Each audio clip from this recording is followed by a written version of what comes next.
வணக்கம். அனைத்து இந்து மக்கள் பேரவை ஆன்மீக பிரிவு தேசிய தலைவர் என்ற முறையில் வன்மையாக கண்டிக்கிறேன், வணக்கமும் வச்சுக்கிறேன். என்னன்னு கேட்டிங்கன்னா, சமீபத்தில் இசைவாணின்னு ஒரு பாப்பா பாடல் பாடுது. ஐ எம் சாரி ஐயப்பா,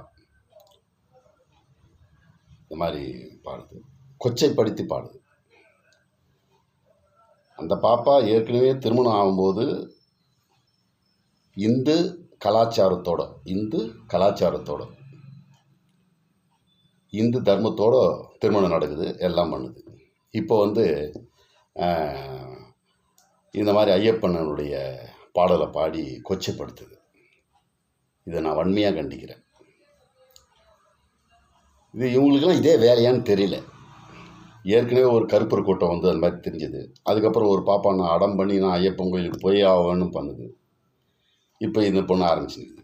நான் என்ன கேட்குறேன், கிறிஸ்துவம் என்பது அது மதம், முஸ்லீம் என்பது மதம்.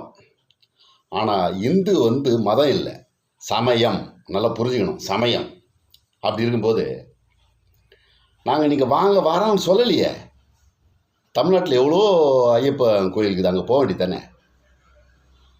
கேரளாவில், அதுவும் உங்களுக்கு கேட்டால் சபரிமலையில் அவங்களுக்குன்னு ஒரு கலாச்சாரம் வச்சுருக்காங்க, இந்து தர்மம் வச்சுருக்காங்க. அதுதானே கடைப்பிடிக்கிறாங்க.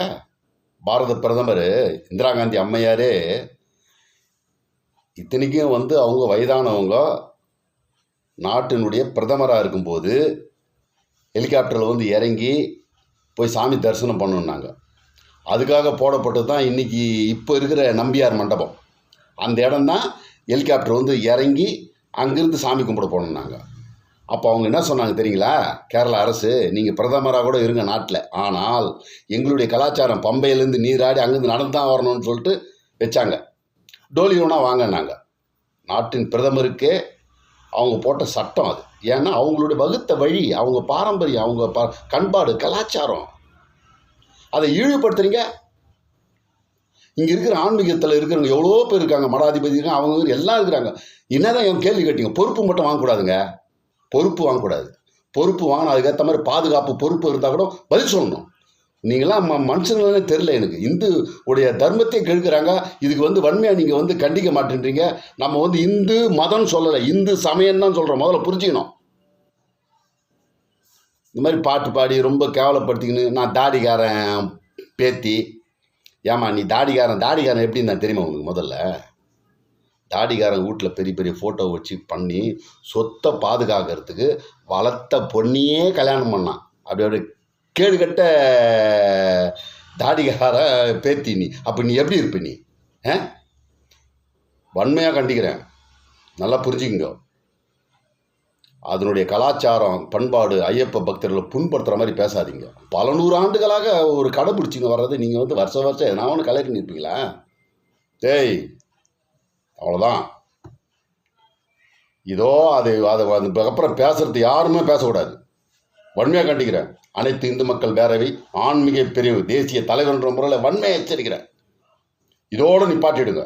இல்லைன்னா அனைத்து சிவனடியார் கூட்டம் போட்டு பெரிய பிரச்சனையை உருவாக்கிடுவேன். நினச்சிக்கிறீங்களா நீங்கள்?